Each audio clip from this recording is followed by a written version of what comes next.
Hi, so in this video we talk about the year I spent from 86, fall of 86 to fall of 87 at G.I.T, or as it's more commonly known today, musicians. And so I pretty much kept all of my curriculum, so I've got a ton of things I can talk about, including stuff like, the preparatory guide for new students and stuff like that. But I'm going to focus instead on some of the famous instructors who weren't necessarily famous at that time. People like Paul Gilbert, Gambale, Batten, who were teachers there. But before I jump into that, all my videos up until then, this has all been educational ones where I'm teaching scales, arpeggios, exercises, licks, and things like that. So let me play just about 15 seconds of my own playing so you can get an idea of what I do. So.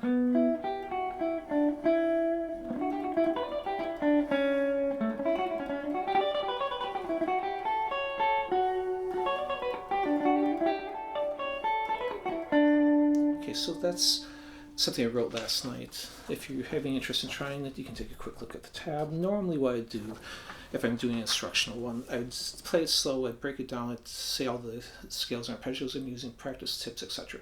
But again, I'm going to jump right into talking about some of the instructors. So a lot of the famous instructors, they had some less famous ones who are on staff teaching classes. But a lot of the ones, like I was just mentioning, were in what was called open counseling sessions. And in these, basically, they would usually have a 2-hour time slot, time slot. Like as you can see here, Gilbert, Paul, and there's also Dan Gilbert, so there's 2 different instructors, 10 to 12 on Monday. So basically on the open counseling, they'd just be available for people. They'd have a assigned room that they would go to, and anyone could come in, ask questions, possibly jam with them, make requests, and just hang out, basically. Some of the instructors taught it almost like a private lesson in that they would, for example, one of the ones who was less famous, but was one I liked going to, Gill, you can see on here. He would usually have handouts like that he'd hand to everyone as they came in, that were wherever licks or scales or whatever that he was teaching on that, and basically then demonstrate them in addition to answering questions and stuff. Another person who did that was Jennifer Batten. She'd oftentimes have a specific thing she's working on, but something like Paul Gilbert would sometimes do it, but a lot of times they would just more be open to whatever people want to ask or suggest. One of the interesting things that happened with him, he had just put out his first record with Racer X not that long before I started there, because I started in the fall of 86. So a lot of people, especially from the LA area, knew who he was. I didn't know who he was. Remember, this was almost 20 years before YouTube existed. So none of these instructors I knew who were when I came in, unfortunately. So otherwise I could have signed up for private lessons with him, but his private spots disappeared quick, and I ended up just picking some random instructor who had time slots that worked for me. But I still went to his open counselings. The first time I think I heard him, I was just walking by, again, not knowing who he was, and he was playing what was probably a Racer X song. I didn't recognize it because I hadn't bought the record and there was no streaming music at that point.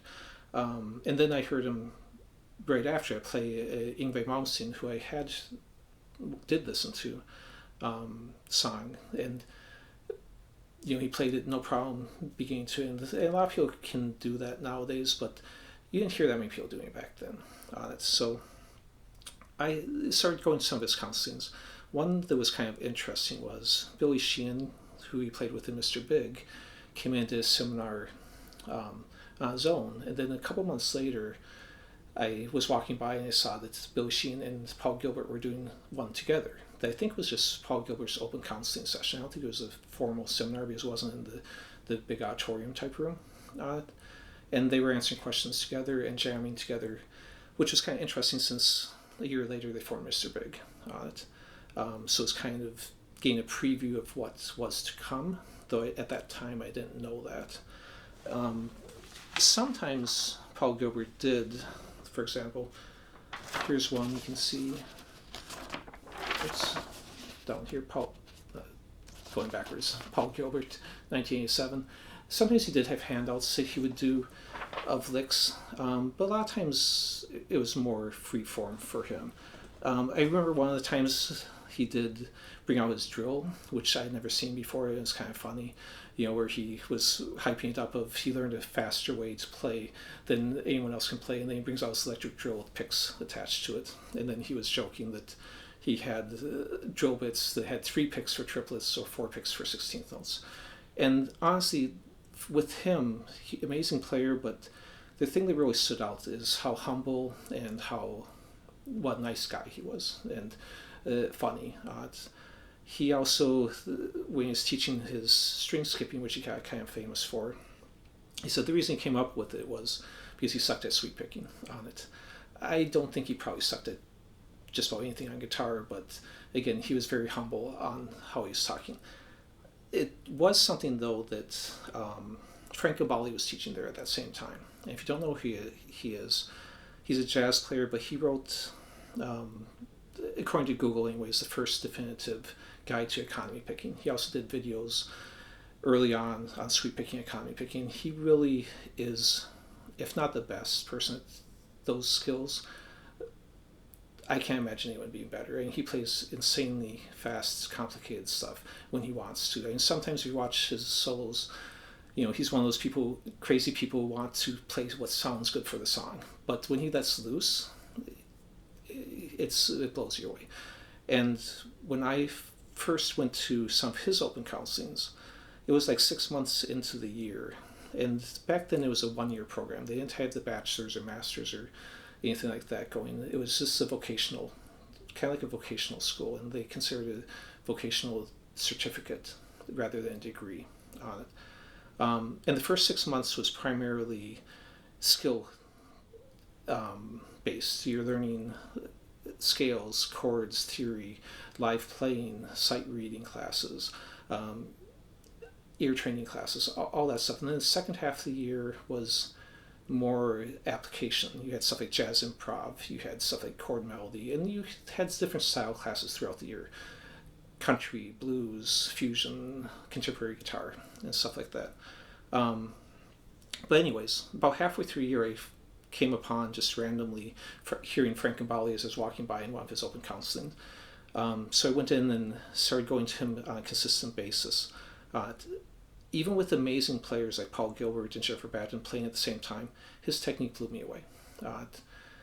Again, the fluidness of it, and people would bring in like real books and just pick any song that they wanted to hear him play, and they'd play along with him, and he would be going at insane speeds over these complex chord changes with no hesitation, and again, totally fluid.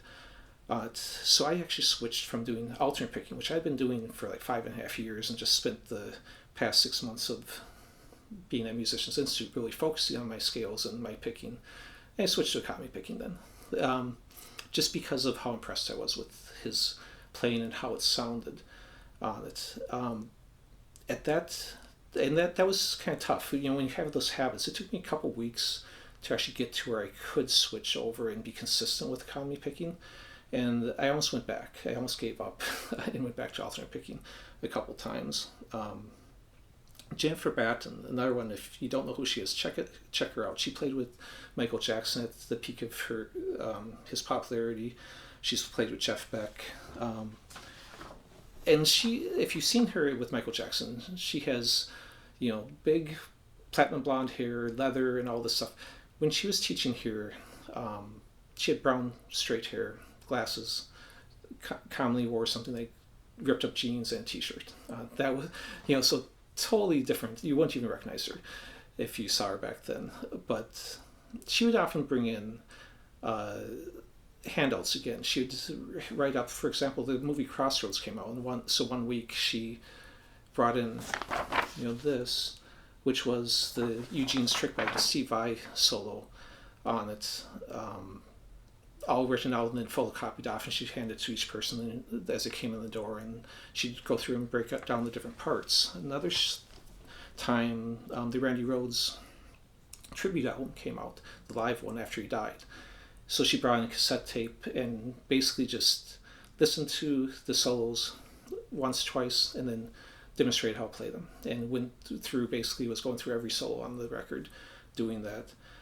But what she's really known for is the insane tapping. You know, she'll tap arpeggios, full scales with the right hand at the same time as she's running ones with left hand. She wrote a column in one of the guitar magazines for a couple of years, I think it was, on finger tapping. She does a version of Flight of the Bumblebee with both hands. It actually saw her play. Again, these open concerts a lot of times were just in small rooms that weren't much bigger than a lesson room. So you have like 10 people crowded in, watching the player up close, only a few feet away. So that was really the amazing part about being in these things, being able to see up close and talk to these amazing players. So again, she was another one of my favorites that I went to, that I, again, didn't know who any of these people were. I just randomly was walking by and, you know, heard her playing on it. Anyways, I can get more into the details of what the school is like in the curriculum in future videos if you want. I just wanted to kind of briefly talk about, so if you have any questions or requests, tell me. Another thing, anyways, I'll leave it at that for today. Thanks.